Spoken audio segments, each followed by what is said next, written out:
ताज्या बातम्यांच्या अपडेटसाठी सांगोला माझा चॅनलला सबस्क्राइब करा आणि बेल आयकॉन प्रेस करा।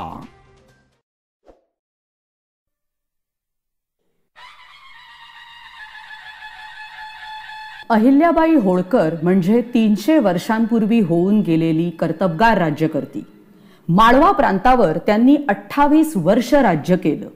आपल्या कर्तृत्वाने त्यांनी इतिहास कसा घडवला हे सांगणारी ही गोष्ट। गोष्टीचं नाव आहे अहिल्याबाई होळकर। चला आता वळूया गोष्टीकडे। अचानक भेट 1733। काय छान घोडे आहेत हे, पण इथे कसे आले? वा, आणि तिकडे तर हत्ती सुद्धा आहे। छोटी अहिल्या भान हरपून हत्ती घोडे बघायला लागली। तिचा पाय काही केल्या तिथून निघत नव्हता, पण आता अंधार पडायला लागला होता आणि तिला अजून देवळात जाऊन दिवा लावायचा होता। गडबडीने ती आत गेली, दिव्यात तेल घालून वात लावली। गाभारा त्या प्रकाशाने उजळून गेला। डोळे मिटून तिने देवापुढे हात जोडले। त्यावेळी तिच्या या शांत लोभस रूपाकडेच मल्हारराव बघत होते याची तिला काय कल्पना। मल्हारराव म्हणजे पराक्रमी आणि शूर सुभेदार मल्हारराव होळकर, मराठा साम्राज्यातल्या माळवा प्रांतातले। ते निघाले होते पुण्याला। वाटेत महाराष्ट्रातल्या चौंडी या गावी त्यांचा मुक्काम पडला होता आणि जे हत्ती घोडे अहिल्याने बघितले होते ते सारे त्यांचेच तर होते। मल्हाररावांना वाटलं ही मुलगी इतरांपेक्षा वेगळी आहे। आपला मुलगा खंडेराव याच्यासाठी हीच मुलगी बायको म्हणून शोभेल। त्या काळात लवकर लग्न होत असत ना। होळकरांची सून अहिल्या ही गावचे पाटील माणकोजी शिंदे यांची मुलगी, एका साध्या मेंढपाळ कुटुंबातली। त्या काळात मुलींना शिकवत नसत। बाईने फक्त घर संसार आणि कुटुंब बघावं अशी त्या काळी रीत होती। पण अहिल्याबाईच्या वडिलांचे विचार वेगळे होते। त्यांनी अहिल्याला लिहायला वाचायला शिकवलं होतं। काही दिवसातच अहिल्या माळव्यातल्या होळकरांची सून म्हणून इंदोरला आली आणि पुढे तिने इतिहासच घडवला। ती राणी झाली, अगदी खरी खुरी राज्यकर्ती। अहिल्याबाई कोण होत्या? मराठा साम्राज्यातल्या माळवा प्रांतावर महाराणी अहिल्याबाईंनी 300 वर्षांपूर्वी राज्य केलं। तब्बल 28 वर्ष त्यांनी राज्यकारभार सांभाळला। विशेष म्हणजे अत्यंत न्यायी आणि कर्तबगार राज्यकर्ती म्हणून त्यांची राजवट गाजली सन 1767 ते 1795। हा काळ 18व्या शतकातला। पुण्याच्या पेशव्यांच्या नेतृत्वाखाली मराठा साम्राज्याची भरभराट त्या काळात झाली होती। आताच्या तमिळनाडूमधील तंजावूर पासून ते पाकिस्तान मधल्या पेशावर पर्यंत मराठ्यांच्या पराक्रमाचे झेंडे फडकत होते। मराठ्यांना उत्तरेकडे यश मिळवून देण्यात ग्वाल्हेरचे शिंदे आणि इंदूरचे होळकर यांचा फार मोठा वाटा होता। मल्हारराव होळकर शूर आणि कर्तबगार होते। मध्य भारतातल्या माळवा प्रांताचे पहिले मराठा सुभेदार म्हणून ते ओळखले जातात। त्यांच्यानंतर अहिल्याबाईंनी माळव्याचा कारभार बघितला। अहिल्याबाईंनी प्रजेला प्रेमाने सांभाळलं, बराच दानधर्मही केला। उद्ध्वस्त झालेली देवळं पुन्हा उभारली आणि घाट बांधले। त्यामुळे त्यांना पुण्यश्लोक अहिल्याबाई असंही म्हणत। त्यांनी एवढंच जरी केलं असतं तरी इतिहासात त्यांची नोंद नक्कीच झाली असती। मात्र त्यांच्या कर्तृत्वाची झेप खूप मोठी होती। संकटांची मालिका 1754। अहिल्याबाईंचं आयुष्य शांत संथ कधीच नव्हतं। हादरवून टाकणाऱ्या घटनाच एका पाठोपाठ एक घडत होत्या। त्या फक्त 29 वर्षांच्या होत्या तेव्हाची घटना। राजस्थानातल्या कुंभेरी किल्ल्याला मराठ्यांनी वेढा घातलेला होता। त्यावेळी तो किल्ला राजपुतांच्या ताब्यात होता। लढाईची धुमश्चक्री चालू होती।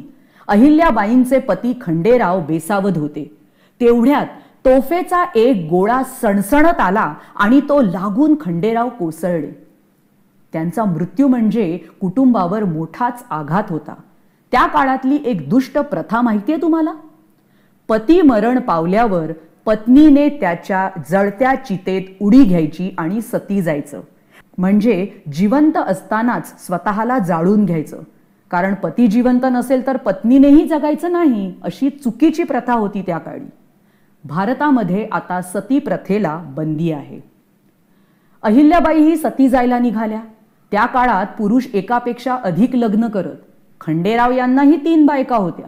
इतर दोघी सती गेल्या. पण त्यांचे सासरे मल्हारराव यांनी अहिल्याबाईंना अडवलं. अगदी शेवटच्या क्षणी त्यांना सती जाऊ दिलं नाही. दुःखाने व्याकुळ होत ते म्हणाले, माझा एकुलता एक मुलगा लढाईत मारला गेलाय. आता तू या चितेत उडी घेऊ नकोस ग. तूही सोडून गेलीस तर आम्ही कुणाकडे बघायचं. आता तूच मला मुलासारखी आहेस. मल्हाररावांच्या सगळ्या अपेक्षा आता अहिल्याबाईंवर एकवटल्या होत्या. आपल्या मुलापेक्षाही सून कर्तृत्ववान आहे हे त्यांना ठाऊक होतं. धडाकेबाज. त्यानंतर मल्हारराव लढायला मोहिमांवर जायचे आणि माळव्याचा राज्यकारभार अहिल्याबाई बघायच्या. मल्हाररावांनी त्यांना प्रशासकीय व सैन्याच्या कामात तरबेज केलं. दूर मोहिमांवर असतानाही त्यांनी राज्यकारभारासंबंधी अहिल्याबाईंना अनेक पत्र लिहिली. त्या काळी लढाईच्या वेळी कुटुंब सोबत घेऊन जायची पद्धत होती. आपले पती आणि सासरे यांच्याबरोबर अहिल्याबाई पूर्वी युद्धभूमीवर गेलेल्या होत्या. त्यामुळे मराठ्यांचा गनिमी कावा, त्यातले डावपेच, मुत्सद्देगिरी या गोष्टी त्यांना माहिती होत्या. अहिल्याबाईंच्या कर्तृत्वावर मल्हाररावांचा केवढा विश्वास होता हे दाखवून देणारी एक घटना बघा. एकदा मोहिमेवर असताना त्यांनी अहिल्याबाईंना निरोप पाठवला. ग्वाल्हेरला जाऊन दारुगोळ्याचा कारखाना लावावा, तोफखाना सज्ज ठेवावा. असा दारुगोळा तयार करण्याचा कारखानाच उभा करायचा ही गोष्ट सोपी थोडीच होती, पण ती अहिल्याबाईंनी साध्य केली. हे काम करण्यासाठी शेकडो माणसं हवी होती. तोफा वाहून नेण्यासाठी 100-150 बैल लागणार होते. अहिल्याबाईंना माणसांची अचूक निवड करता यायची. त्यामुळेच हे अवघड काम वेगाने सुरू झालं. गौरवपूर्ण उल्लेख. डिस्कव्हरी ऑफ इंडिया या पुस्तकात पंडित नेहरू यांनी अहिल्याबाईंचा उल्लेख गौरवाने केला आहे. त्यांनी म्हटलं आहे, 30 वर्षांचा अहिल्याबाईंचा कारभार आख्यायिका ठरावा इतका आदर्श होता. त्या उत्तम प्रशासक आणि संघटक होत्या. अत्यंत आदरणीय व्यक्ती म्हणून लोक त्यांच्याकडे बघत. त्यांच्या मृत्यूनंतर लोकांनी त्यांना संतांच्या बरोबरीचं स्थान दिलं.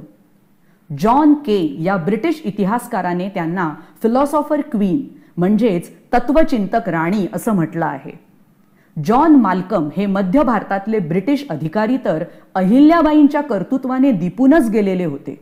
अहिल्याबाईंच्या मृत्यूनंतर त्यांच्या काही आठवणी जमा करत असताना त्यांच्या लक्षात आलं की माळव्याचे लोक त्यांना देवी याच रूपात बघतात.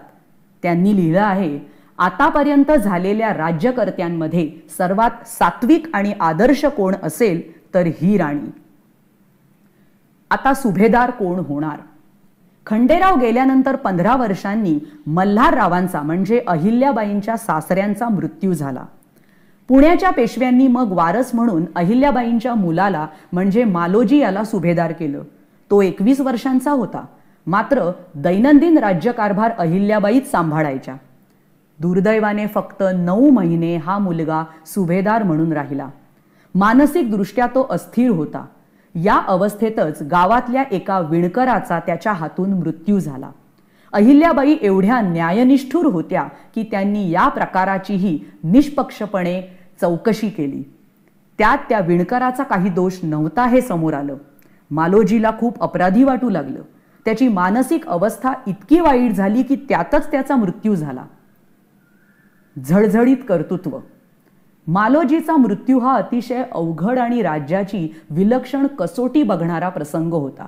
मुलगा असतानाही अहिल्याबाईच कारभार बघत असल्या तरी कागदोपत्री सुभेदार म्हणून नाव मालोजीचंच होतं. बायकांकडे पूर्ण सुभेदारी देणं त्या काळात मान्य नव्हतं. म्हणजे आता सत्ता जाऊ शकत होती, राज्य बळकावायला अनेक टपलेले होते. शिवाय एकटी बाई काय करणार असंच विरोधकांना वाटत होतं. त्यापैकी एक म्हणजे अहिल्याबाईंचे दिवाण गंगोबा तात्या. त्यांनी एक दुष्ट कट रचला. त्यासाठी त्यांनी राघोबा दादा पेशवे यांना पुण्याहून महेश्वरला बोलावलं. हे राघोबा दादा तुम्हाला माहिती आहेत का? माधवराव पेशवे यांचे ते काका. कटकारस्थानी म्हणून खूप प्रसिद्ध. पेशवाई मिळाली नाही म्हणून ते नाखुश होते. राघोबा दादांनी गुपचूप महेश्वरला यायचं आणि माळव्याचा कारभार हातात घ्यायचा असा गंगोबा तात्यांचा डाव होता. मात्र गुप्तपणे माहिती काढण्याची अहिल्याबाईंची यंत्रणा अत्यंत तगडी होती. त्यांना या कटाचा सुगावा लागला. लगेचच त्यांनी आपल्या सैन्यातले विश्वासू अधिकारी तुकोजी होळकर यांना महेश्वरला बोलावून घेतलं. मग त्यांनी इथला कारभार बघण्याची मला परवानगी द्यावी आणि तुकोजी होळकरांची नेमणूक सैन्याचे प्रमुख म्हणून करावी असं पत्र माधवराव पेशव्यांना पाठवलं. शिवाय मराठा साम्राज्यातले बडे सरदार आपल्या बाजूने राहावेत म्हणून शिंदे, भोसले, दाभाडे, गायकवाड यांना पत्र पाठवली. त्यांच्या फौजा मागवून घेतल्या. अहिल्याबाई आता इरेला पेटल्या होत्या. त्यांनी राघोबांना निरोप पाठवला. उगाच बाई माणसाशी लढायला येऊ नये, त्यात माझी नव्हे तर तुमची अब्रू जाईल. मग त्यांनी आणखी एक खेळी केली. राघोबा तोवर उज्जैन शहरापर्यंत आले होते. त्यांना भेटायला म्हणून त्या निघाल्या. पण कशा? तर आपलं सगळं सैन्य, घोडे, हत्ती असा पूर्ण लवाजमा घेऊन. मोठी मिरवणूकच जणू निघाली. सर्वात पुढे अहिल्याबाई आपल्या आवडत्या हत्तीवर बसल्या होत्या. अंबारीच्या चारी कोपऱ्यात बाण खोचलेले होते. आपल्या शूर आणि आवडत्या राणीला बघायला लोक वाटेत गर्दी करत होते. त्यांचा जय जयकार करत होते. प्रजेचं अलोट प्रेम, कौतुक, आदर आणि निष्ठा दाखवणारा तो अपूर्व सोहळा होता. अहिल्याबाईंचा शूरपणा, मुत्सद्दीपणा, कर्तृत्व, प्रजेबद्दलची आस्था यांचा शेवटी विजय झाला. माधवराव पेशव्यांनी आपल्या काकाला समज देऊन अहिल्याबाईंच्या राज्यकारभाराला मान्यता दिली. अहिल्याबाईंनी आपली राजधानी इंदूरहून नर्मदेच्या काठी असलेल्या महेश्वर येथे हलवली. श्रीमंतीतला साधेपणा. अहिल्याबाई या मराठा साम्राज्यातल्या सर्वात श्रीमंत राज्यकर्त्या होत्या. पण त्यांचा किल्ला होता अगदी साधा. होळकर कुटुंबाचं वैशिष्ट्य म्हणजे त्यांनी कधीही राज्याचा पैसा व्यक्तिगत खर्चासाठी वापरला नाही. साध्या घोंगडीवर बसून आणि पांढरी सुती साडी नेसून त्या रोज दरबार भरवायच्या. आजही कितीतरी स्त्रियांना ज्यासाठी लढावं लागलं ते त्या काळी अहिल्याबाईंनी सहज केलं होतं. विधवा स्त्रीला कुटुंबाच्या मालमत्तेत वाटा मिळावा म्हणून त्यांनी प्रयत्न केले. शिवाय विधवा स्त्री मूल दत्तक घेऊ शकत असे. एकट्या स्त्रीने मूल दत्तक घेणं ही आजही क्रांती वाटावी अशी गोष्ट, पण 300 वर्षांपूर्वी अहिल्याबाईंच्या राज्यात ती घडत होती. अहिल्याबाईच्या काळात व्यापार वाढला. शेतकरी आणि सैन्य आनंदात होतं. साहित्य, संगीत, कला यांनी राजधानी बहरून गेलेली होती. विणकर, कारागीर, मूर्तिकार व कलाकारांना सन्मान आणि वेतन मिळायचं. बहरलेला कापड व्यवसाय. सुंदर सुती कापड आणि तलम रेशीम हे आजही महेश्वरचं वैशिष्ट्य आहे. तिथली माहेश्वरी साडी प्रसिद्ध आहे. विणकर व्यवसाय तिथे बहरला तो अहिल्याबाईंमुळेच. महेश्वरचं कापड इतकं चांगलं असे की पेशव्यांच्या दरबारातल्या बड्या व्यक्तीही हे कापड मागवून घेत असत. महेश्वर शहरात त्यांनी कापडाची एक गिरणीही सुरू केली. दूरदृष्टीची कमाल.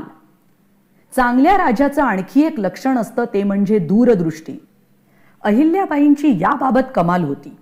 इंग्रजांचा प्रचंड धोका ज्या थोड्या लोकांनी ओळखला होता त्यात अहिल्याबाई होत्या. दिल्लीचा बादशहा आणि सर्व मराठा सरदार यांनी एकत्र येऊन इंग्रजांशी लढायला हवं असं अहिल्याबाईंना तीव्रतेने वाटे. लढाई करण्याची युरोपीय पद्धत वेगळी आहे हे त्यांना माहीत होतं. त्यामुळे एका फ्रेंच सेनापतीची नेमणूक होळकर सैन्यात झाली.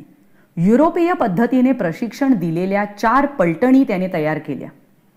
1772 मध्ये अहिल्याबाईंनी पेशव्यांना एक पत्र लिहिलं. इंग्रजांशी जवळचे संबंध ठेवणं किती धोक्याचं आहे हे सांगण्यासाठी त्यांनी एक उदाहरण त्यात दिलं होतं. त्यांनी लिहिलं, इंग्रजांना कवटाळणं हे अस्वलाला कवटाळण्यासारखं आहे. इंग्रजांना अस्वलाची उपमा देण्यामागेही विशेष कारण आहे. एक वेळ वाघासारखे प्राणी शक्तीने किंवा युक्तीने मारले जाऊ शकतात, पण अस्वल मारणं फारच कठीण असतं. जर का अस्वलाच्या मजबूत पकडीत कुणी सापडलं तर त्याला ते गुदगुल्या करून ठार मारतं. इंग्रजही असेच होते. मात्र देशातले सगळे राजे, सुभेदार आणि सरदार यांची आपापसात इतकी भांडणं होती की इंग्रजांविरोधात लढण्यासाठी ते कधीच एक होणार नाहीत हे जाणून अहिल्याबाई खूप हताश होत असत. अजरामर स्मृती 1795. वयाच्या 70व्या वर्षी म्हणजे 1795 साली त्यांचा मृत्यू झाला. अशा या थोर राज्यकर्तीला मानवंदना म्हणून भारत सरकारने 1996 मध्ये त्यांच्या नावाचं एक टपाल तिकीट काढलं.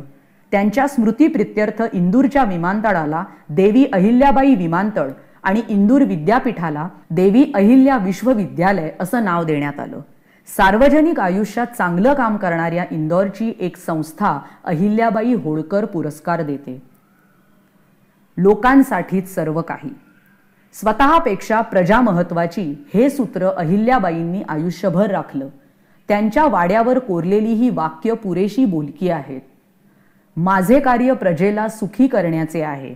माझ्या प्रत्येक कृतीला मी जबाबदार आहे. मी जे जे काही करते आहे त्याचा जाब मला परमेश्वरापुढे द्यायचा आहे. आणि बुलेटिनमध्ये वेळ आल्या इथेच थांबण्याची. ताज्या बातम्यांच्या अपडेटसाठी सांगोला माझा चॅनेलला सबस्क्राईब करा आणि बेल आयकॉन प्रेस करा.